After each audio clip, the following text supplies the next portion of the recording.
வாழ்க நலத்துடன். இன்றைக்கி வந்து டே 48ங்க. என்னங்க எல்லோரும் நல்லா இருக்கீங்களா? இன்றைக்கி வந்து பார்த்தீங்கன்னா, காலையில் வந்து பீட்ரூட் கேரட் ஜூஸ் வந்து குடிக்க முடியலங்க. இன்றைக்கும் வந்து ஒரு 10 மணிக்கு முடிக்க கரண்ட் இல்லை. ஸோ குடிக்க முடியல. அதனால் ட்ரை ஃப்ரூட் ஜூஸ் வந்து கொஞ்சம் ஒரு 3/4 டம்ளர் குடிச்சேங்க. அதுக்கப்புறம் வந்து 2 கொய்யாப்பழம் சிவப்பு பழ கொய்யா வந்து சாப்பிட்டேங்க.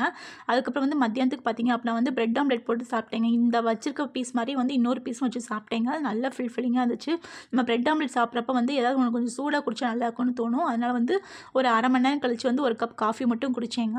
அவ்வளோதான் மத்தியானம் சாப்பாடு. அதுக்கப்புறம் நான் எதுவுமே சாப்பிடல. இன்றைக்கி வந்து கொஞ்சம் சிம்பிளாகவே நான் முடிச்சுட்டேங்க. அதுக்கப்புறம் வந்து நைட்டுக்கு வந்து நான் எந்த டிஃபன் எதுவுமே எடுக்கல. கொஞ்சம் கிரேப்ஸ் மட்டும் எடுத்துக்கிட்டேங்க. இதுதான் இன்றைக்கி நான் ஃபுல்லாக சாப்பிட்டது. நீங்கள் என்னென்ன சாப்பிட்டீங்கன்னு கண்டிப்பாக எனக்கு கமெண்ட் பாக்ஸில் சொல்லுங்கள். உங்களுக்கு இந்த வீடியோ பிடிச்சிருந்துச்சா ஒரு சின்ன லைக்கும் ஷேரும் பண்ணுங்கள். நீங்கள் பண்ணுற ஒவ்வொரு சின்ன லைக்கும் ஷேரும் வந்து எனக்கு அவ்வளோ சந்தோஷத்தையும் மோட்டிவேஷனையும் கொடுக்குங்க. மக்கள் நம்மள மாதிரி சின்ன சின்ன யூடியூப் சேனலும் மக்கள் சப்போர்ட் பண்ணுறாங்க, பார்க்குறாங்கன்னு ஒரு பெரிய சந்தோஷம், நான் ஒரு மோட்டிவேஷன் கொடுக்குங்க. ஸோ முடிஞ்ச ஒரு சின்ன லைக்கும் ஷேரும் பண்ணுங்க.